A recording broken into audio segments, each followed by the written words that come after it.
Still rocking after all these years. This is the story of my rock and roll butler. This is it, the show that started it all. Often imitated, but never equal.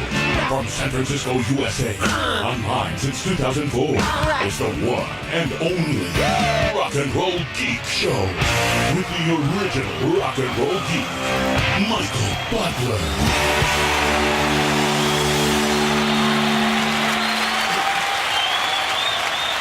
Welcome to the Rock and Roll Geek Show. My name's Michael Butler. Thanks a lot for joining me. I really appreciate it. Today is Wednesday, December 14th, 2016, when I'm recording this show open. I say show open. By the way, it is 2:51 p.m. I say show open because this afternoon, I'm going to be doing what is called a Rock and Roll Geek rerun. This was suggested to me by Eric Mortensen, the metal CPA and host of Morto's Metal Museum podcast. He texted me today and said he had just listened to this interview that I did way back in when did I do this? 2007 or something like that? A long time ago. Yeah, in November 8th, 2007 to be exact.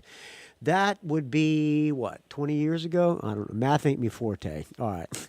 So for Eric Mortensen, at his suggestion, I'm going to be, and on day 2 of the 12 days of podcasting in December, I guess this will count as my day 2, I'm going to be rerunning an interview that I did with the great Bill Aucoin, manager of KISS. May he rest in peace.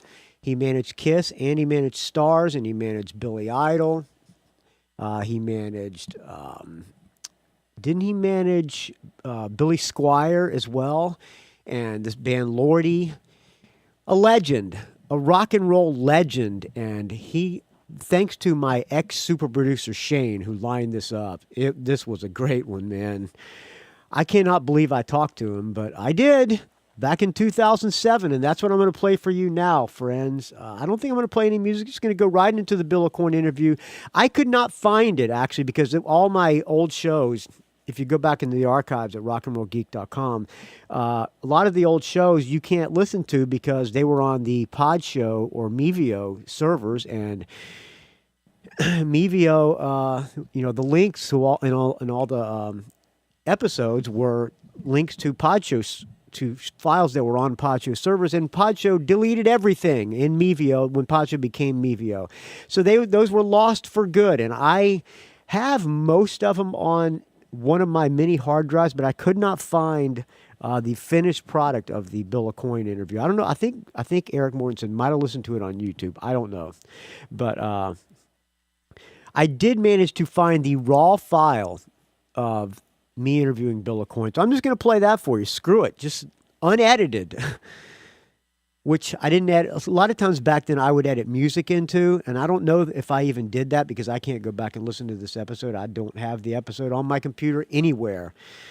So unedited, here is an interview I did November 8th, 2007 with the great, legendary, late Bill Aucoin. May he rest in peace. Thanks for listening, friends, and thank you so much for the donations. Please keep the donations coming. Without your donations, this show would die a horrible, putrid, stench-filled, or legendary Bill Aucoin death. All right. I don't know what the hell I'm saying. I'm going to get out of here and let this roll. Thank you so much for listening, friends. I will talk to you very soon on the next episode. I'm probably going to do a regular Rock and Roll Geek show on Thursday, if I can stay awake, because I have Butler's practice again tonight, and I'm running on fumes. Have insomnia, wake up in the middle of the night, and it's a mess. All right, friends? It's just a mess.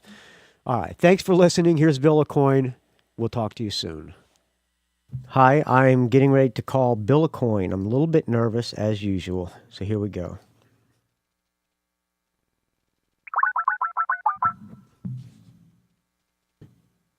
Check, 1, 2.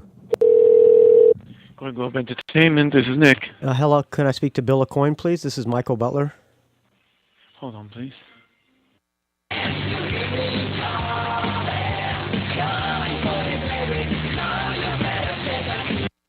Hello? Hello? Yes, the name? Michael Butler. I'm scheduled to do an interview with him at 2 o'clock. Okay, hold on, please. Listen to this music.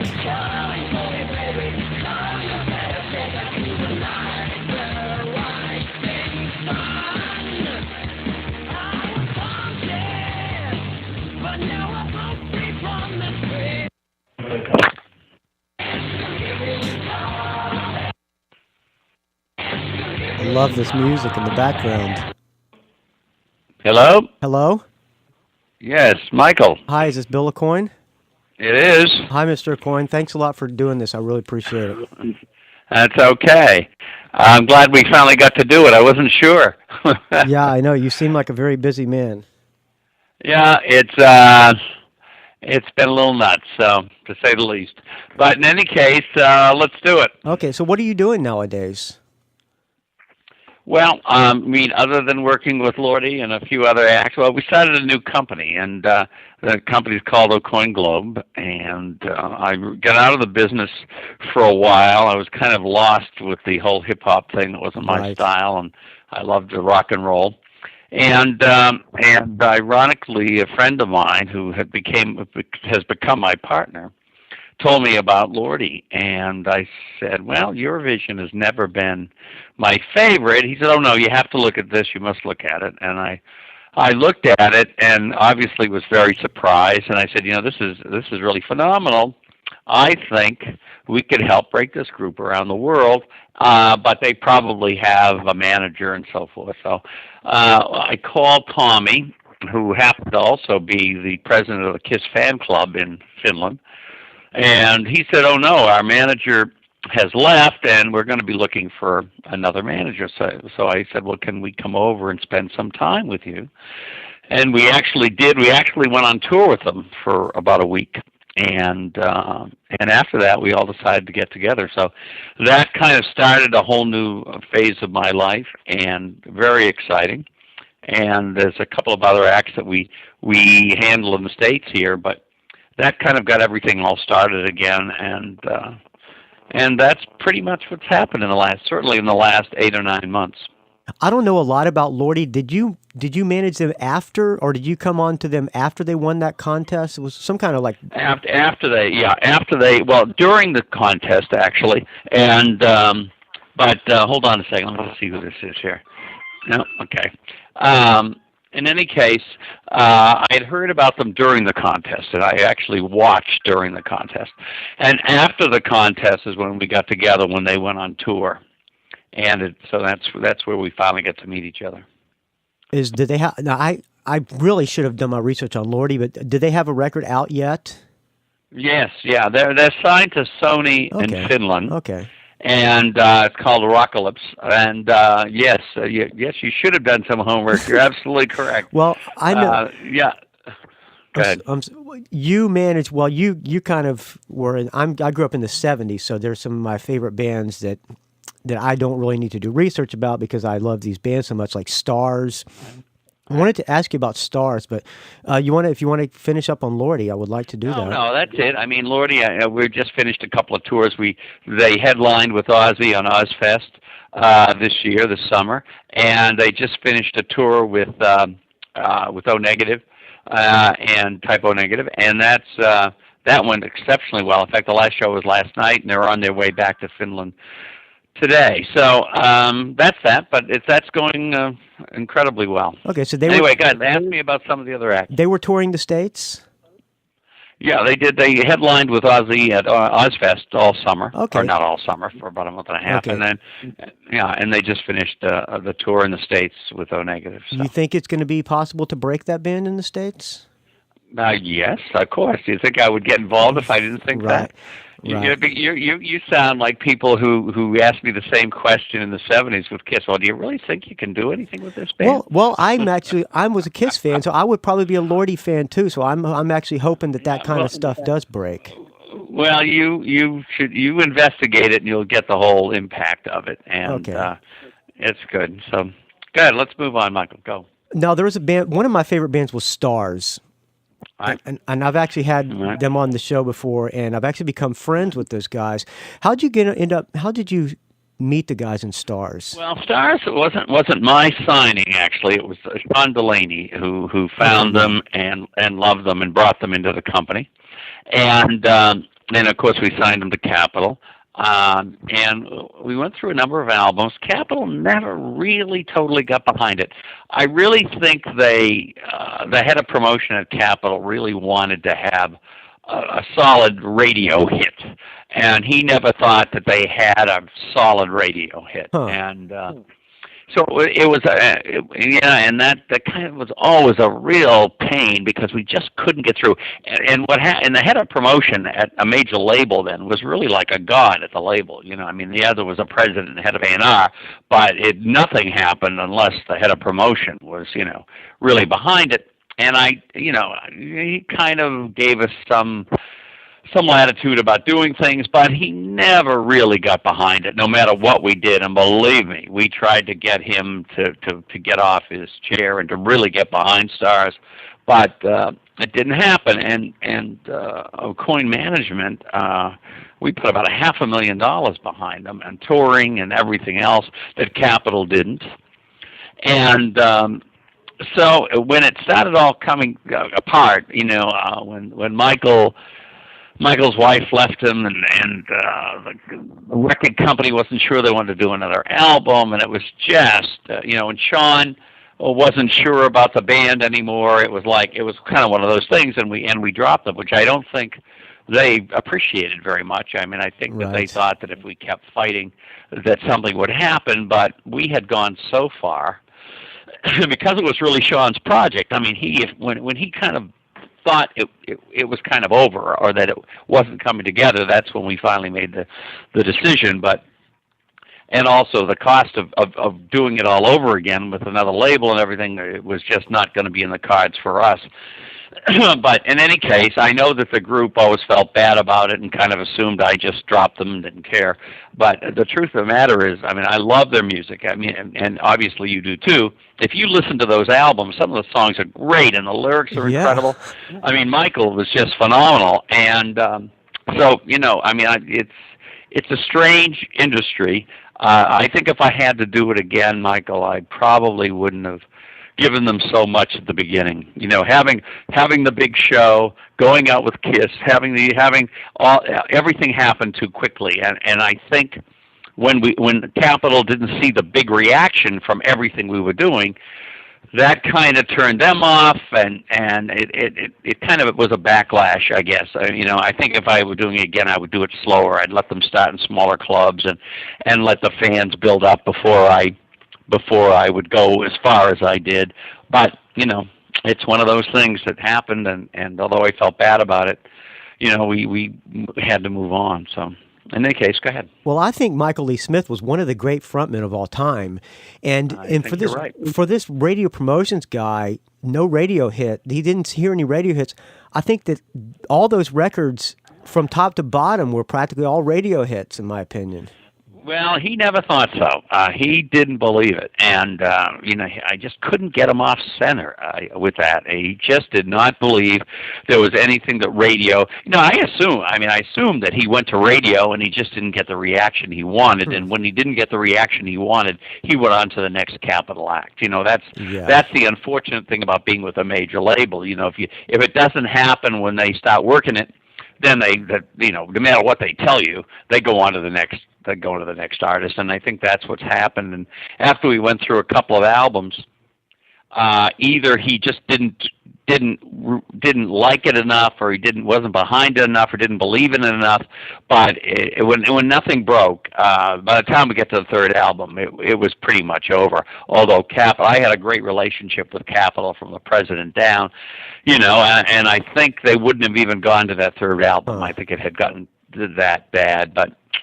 I mean, it's hard to sometimes second guess what they think and what they tell you, what they don't tell you. Well, so you must have been pretty good at the management because you got 4 albums out of Capitol. Yeah, I mean, I know, and I think, I think in a way it was done because I had a lot of political pull there from the head of EMI, who was at the label there, to the head of A&R, who was a close friend, and the president of the label as well. So I had so much, so many friends and so much the political pull there that I think.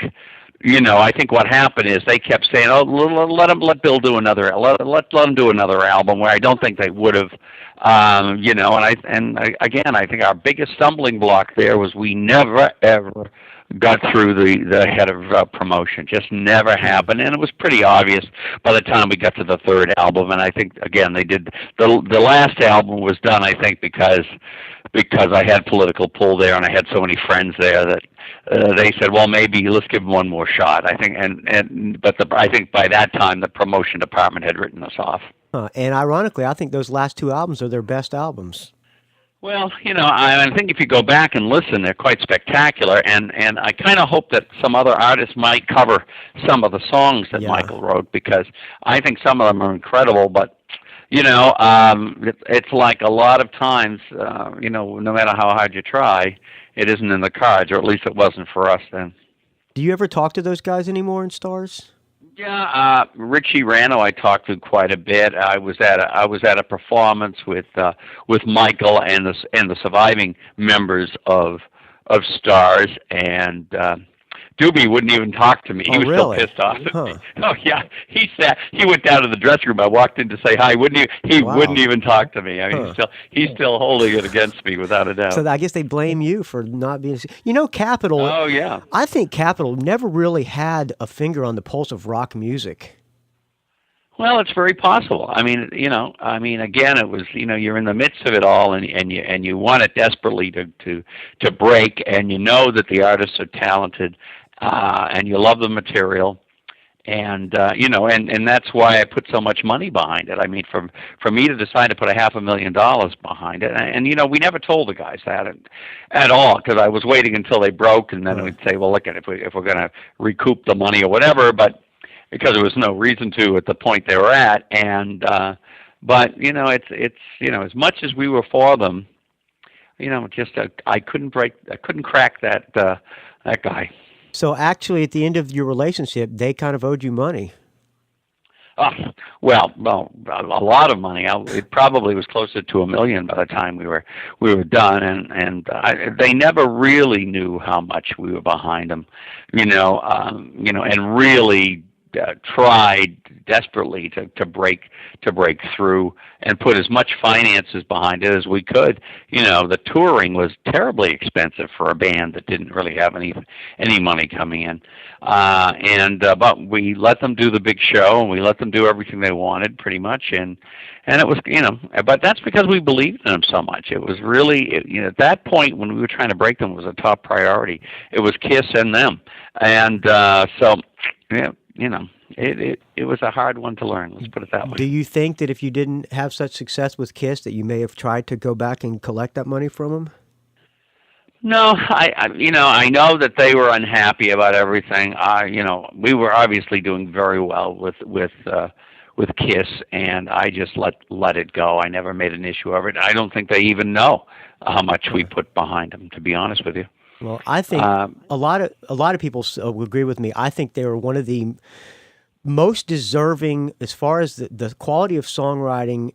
It was one of those bands that just should have made it and didn't. It was like one of the most. But it happens all the time. Yeah, I mean, there's plenty of great artists that just never ever seem to break through.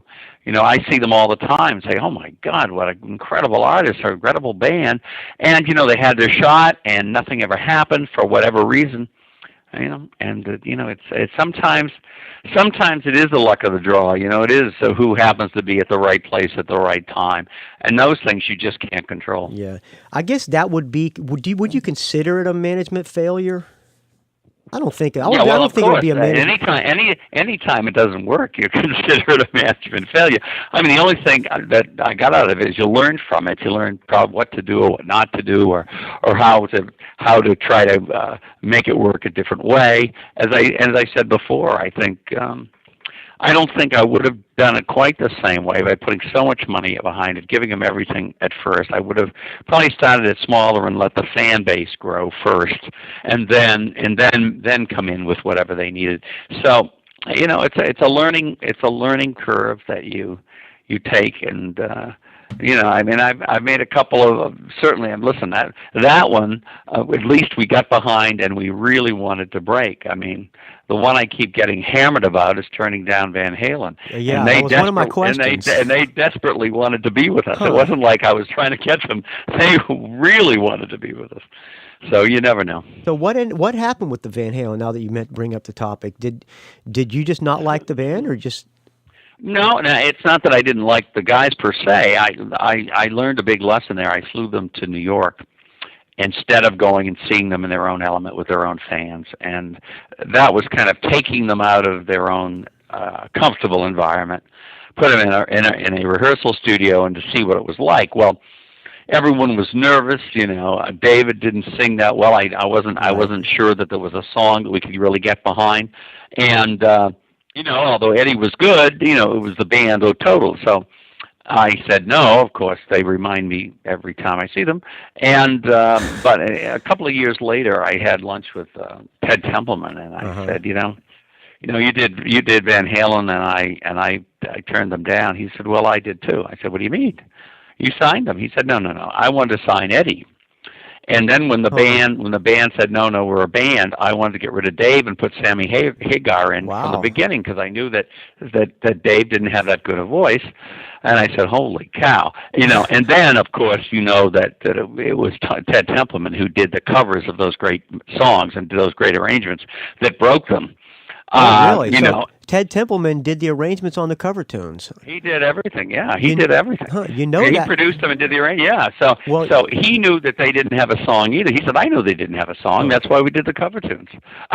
So I felt a little better, but not that much better, because I still would have liked to have managed them. Right. Well, that cover that they do of that Linda Ronstadt tune is probably written by somebody else. You're No Good. One of the great covers of all time. So credit to Ted Templeman. It is. And Ted Templeman is a phenomenal producer. I couldn't have gotten anyone better. And of course, he had all the power. At Warner, so that made it even stronger for them. They actually wound up in a great position because of Ted, without a doubt.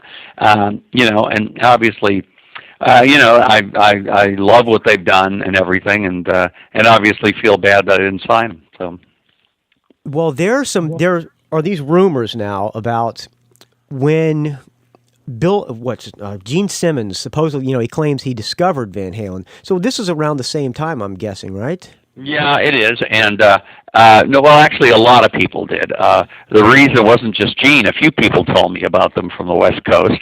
That's why I flew them to New York, but that was my big mistake. I should have flown to the West Coast and seen them at the Starwood Club where they always played. And, you learn your lessons as you go along. I guess my ego was a little out of place then, and I decided, well, I'll just fly them to New York and see what happens, and that was a big lesson to learn, believe me. It might have been cheaper for only one ticket compared to. Well, it didn't have anything to do with being cheaper. It was like I'll bring them to me as opposed to me going to them, and I really should have gone to them. There's also a rumor that the reason Gene wanted to work with them is because they wanted Eddie Van Halen to take Ace Frehley's place. No, not true? No. Okay, a rock and roll myth. Yeah. Oh, well, now that we're on the subject of Kiss, I guess, do you get tired of answering Kiss questions? No, I'm doing it all the time. I do about 3 or 4 conventions a year all over the world,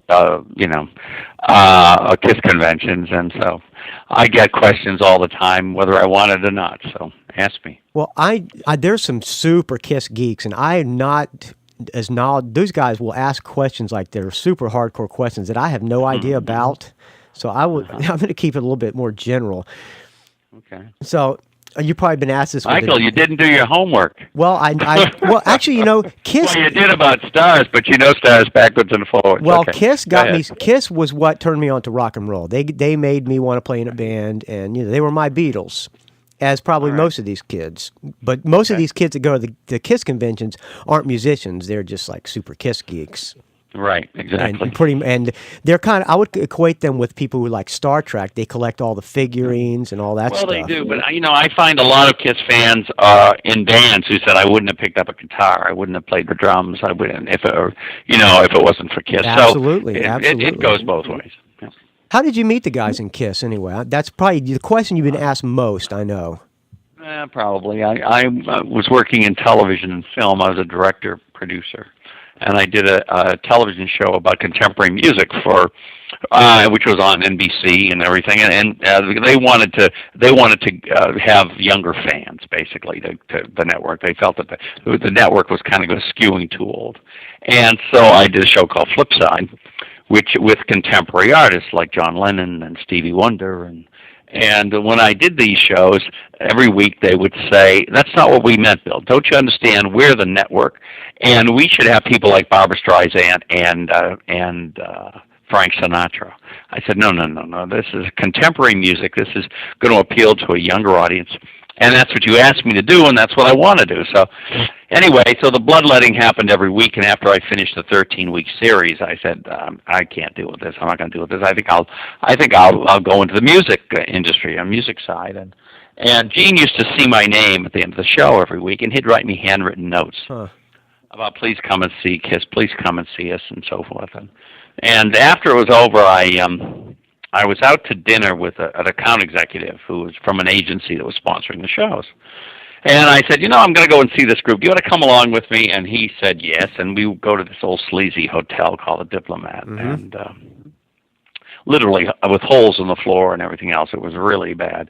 And they had rented the second floor ballroom. And as you climbed the stairs, you had to step out over holes that were in the stairs. And they would get a couple of their friends that had groups, and they'd all get together and rent the room and then hope that someone would come and see them. And then, of course, they'd charge their friends to come in and see them. Anyway, so I went to see them, and I said, this is really interesting because they're not only the kind of characters, but they're real performers. And so I talked to Gene and Paul after. I said, "Why don't you come to the office and let's see whether there's something there." And they came to the office, I think, a few days later, and I said, "Look, give me 30 days. If I can get you a contract, then we want to manage you. And if I don't, you can either leave or stay or whatever." And they said, "Oh, yes." And I got the contract within 30 days. And that was the beginning of the relationship, and an exciting one, and thrilling for me, and I know for them. And it was the beginning of a whole new career. So they were doing the makeup before you. They had part of the makeup. I'm the one who said you have the white face. The white face has to be on everyone. Some of them had partial, some of them had all, and I did that. But they basically had the idea themselves. Yes. So they were pretty much kind of like doing a Dolls kind of thing, right? No, they were initially. They were actually in drag. They were actually in drag like the Dolls. And when the Dolls started to make it, they didn't want to be a copy. And that's how it developed into Kiss. Oh, that's funny because I went to see Paul Stanley, and he didn't have anything good to say about the New York Dolls. He said they sucked. Well, I don't think that was the case. I mean, I think they were kind of street ruffians and kind of whatever happened. But I know there was a uniqueness about them, and I think they kind of self-destructed. But no, I disagree with Paul with that. I think there was something there. I mean, I don't think maybe they didn't have someone guiding them the way they should, or they didn't have the drive. Maybe they got too much too soon. A lot of that happens when an artist gets too much praise, too much. We didn't have that with Kiss because everyone said they weren't going to make it. So we had just the opposite. Here's the Dolls, yay, the New York Dolls, whoopee, and getting all the praise, and this is the new rock and roll and everything else.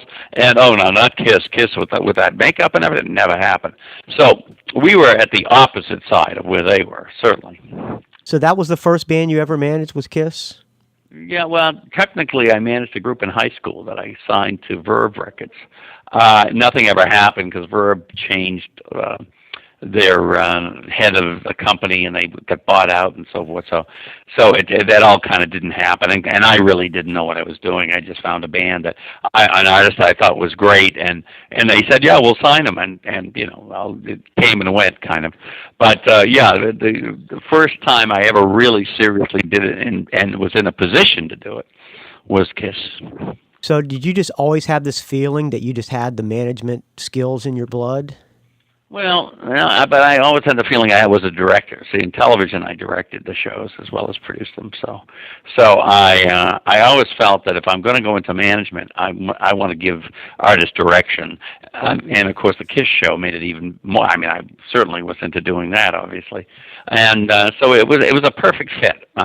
Here they had a director who wanted to do more than just sit behind a desk as a manager, which I never really felt like doing, and on top of it, a producer director that could bring those elements to a stage show as well as to their career. So, although I don't think we all knew it at the time, it was a good match. Was it your idea to bring Bob Ezrin into the mix? Yes, we're looking for a new producer, and obviously I knew Bob did Alice Cooper, so I called him just to see whether or not he'd be interested. It made sense. He kind of knew that whole genre. Alice broke down a lot of doors for us, and so and he basically said no. Until his son said, "What? You've got to do Kiss. You've got to do Kiss. That's the group." And so he called back and said, "My son says I have to do this." So that's how Bob actually did Kiss. Yeah, I had him on the show, and he told me that story actually. Yeah. Do you think they would have been successful if you hadn't managed them? God, who knows? I mean, sometimes timing in life, like we talked about with Starz, it's just a perfect match. And I think in this particular case, it was a perfect match. It's something I wanted to do. They had the drive to do it. They listened. We listened to each other. And we fought through many times when people were saying, it's not going to happen, it's not going to happen. We ran out of money a few times. I mean, you know the story about me putting a whole tour on my American Express card when I really didn't have a dime. So we took gambles, all of that stuff. I mean, sometimes you need a tremendous amount of commitment. And also that kind of inner feeling that you're going to do this, and I think probably it's easier when you're younger. But nevertheless, it's the way I've really lived my life. And, I had the same problem with Billy Idol when I brought him over, that everyone said, "Oh, how foolish of you. He never made it in England. He's a punk rocker. Punk never made it in the States. And now you're forcing us to deal with Billy Idol." I mean, it was almost the same thing. Was Billy Idol, when you started managing Billy Idol, was he still in Generation X? Yes, yeah, I did it secretly because the big American manager, with money should not be part of the punk scene. And Billy was concerned that people would talk about, well, you're selling out. So I said, well, I'll do it without people knowing it for about a year. And did the last Generation X album. And I made a deal with, I told Billy, I said, look, I'll make a deal with you. We'll do one more Generation X album. If it doesn't work, you'll leave the group and come to the States. And he said, okay. Okay, well, that answered my question because I was going to ask you if you caused him to quit. No, we made the deal. He actually said, when I said, would you come to the States? And he said, no, I really think we should do another Generation X album. So I used that to develop a team around Billy. Brought Keith Forsey in, and I kind of knew the record label was not going to work it, basically. And I told the record label, maybe some of these tracks we can use again when we bring them to the States, because as far as they were concerned in England, it was over for Gen X. And so I basically took Billy and took him off of Chrysalis Limited, and then signed him to Chrysalis Inc. in the States, and they didn't want him. I mean, the reason I got away with it is because I knew the two owners of the company, Chris Wright and Terry Ellis, and basically, and the New York and the company in the States let me know, why are you doing this? You're putting pressure on me. He's not what's right for us now. It's not the image of Chrysalis Records here. We don't really believe in it. It was really, it was close to the Kiss thing, and they must have been eating their hat afterwards because those records were huge. Yeah, I know. Well, look at, it's again, I just totally believe in Billy, and again, even today, I really believe that I know Billy better than most, and but when I got out of the business, he got managed by a couple of other people, and he hasn't had an album since, and I've often thought, God, I'd love to manage him again, but it may just not be the time to do it. Why'd you stop managing him? Well, I was just worn out. Don't forget, from 73 to 87, I pretty much never took a vacation or anything. I just burnt myself out. I just had to get out. It was too much of everything. It was just craziness. And and then, of course, when I got out, hip-hop started coming in. And then when I thought about getting back into the business in the 90s, it was all hip-hop. And I said, oh, Christ. Anyway, toward the end of the 90s, I started thinking about it again. And I started talking to artists and this and that, and of course then it officially happened when of course Lordi happened, and I was working with two acts from Florida. One is Nothing Rhymes with Orange, which is kind of an English type band, really, and the other is Crossbreed that had a semi-hit out, which is a heavy metal band, and we're doing a new album with them now. And we're bringing Nothing Rhymes with Orange to England for a few dates, and they also played in England before. But in any case, and I think we're thinking about starting a small label in England. So a lot of things are happening. And you were managing Steve Stevens in a different band. You introduced him to Billy Idol? No, I took Steve out of a young pop band because I said, wow, what an incredible guitar player. And my head of promotion said, ooh, he's incredible. And I said, yes, you're right. So I signed him not knowing what we were going to do with him, literally not knowing what we were going to do with him. And when Billy came over, obviously he needed a new band, so I put him with Steve, and he hated Steve. He hated Steve because he thought he played too much. He said, he plays too much, he's not a real rock and roll guitarist. I said, yeah, but he's brilliant, and I think this will work. And of course, Billy went along with me, and of course it worked. But yeah, I mean, Billy thought Steve always played too much. He didn't think he was a real rock and roll guitarist. I kind of agree with Billy, but he kind of owes his success to Steve Stevens in a big part. Yeah, that's right. Well, together, both of them. And not only that, they benefited from it, and they also helped each other in many ways. So, I remember one time, I'll tell you a story about one time when I made an arrangement with Steve to have a new Kramer guitar. It was Steve Stevens' guitar.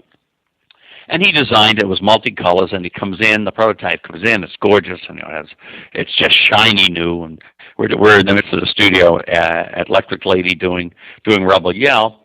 And Billy walks in. He sees Steve with this new shiny guitar. And as he walks by Steve, he takes his apartment key out of his pocket and scrapes it. Good. Right? And Steve, I thought, was going to bust into tears, and I couldn't believe it. And he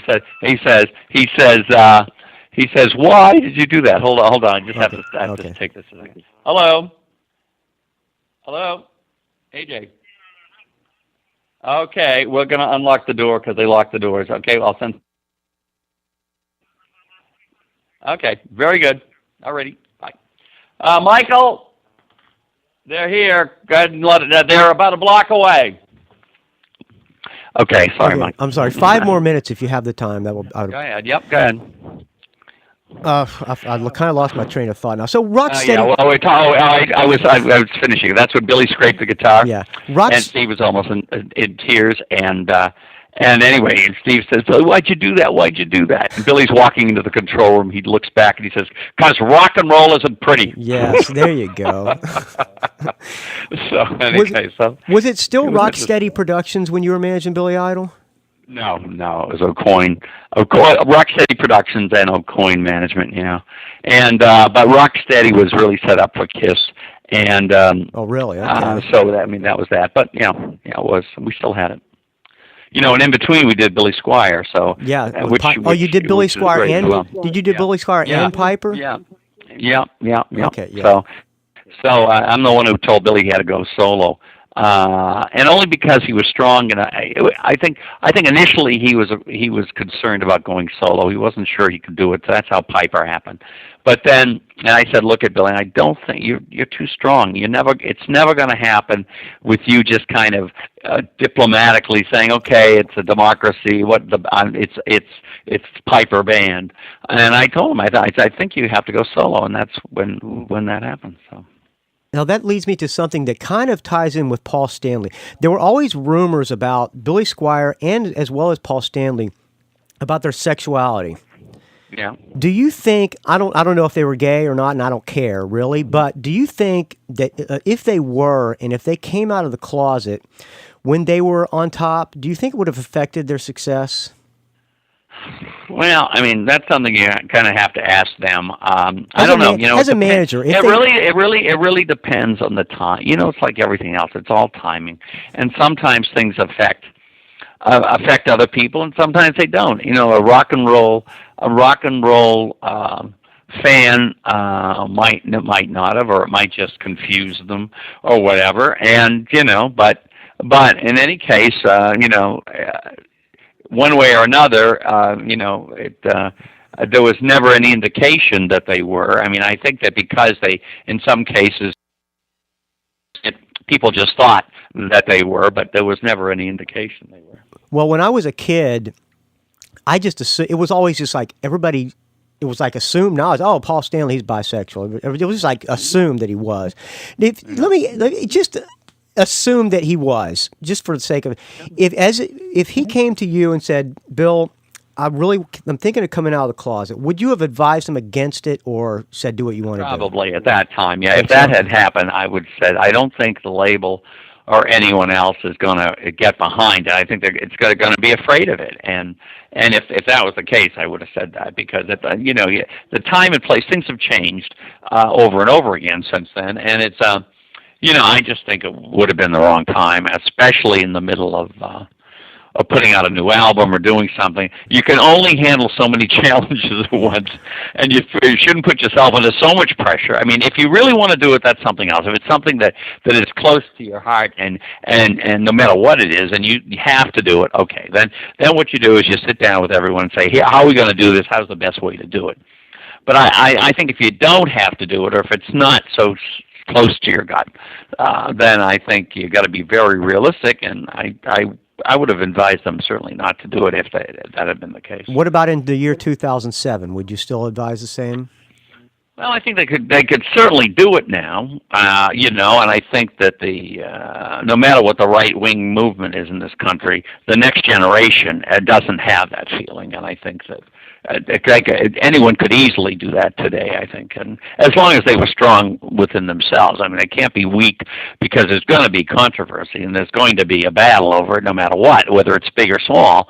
But, I think today it could easily, okay, yeah. For any artist. Had no effect on Rob Halford, I don't think.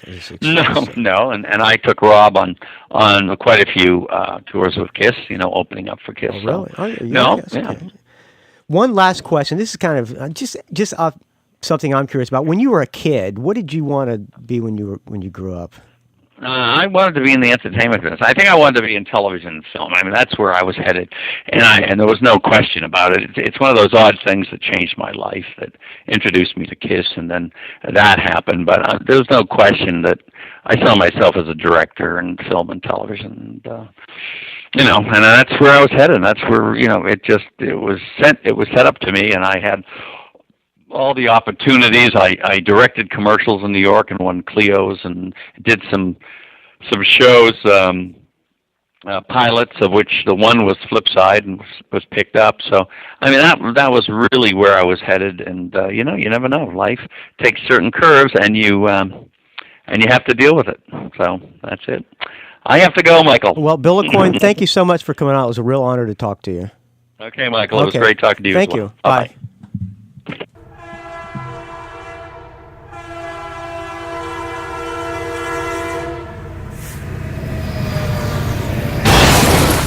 It's a rock and roll geek train wreck.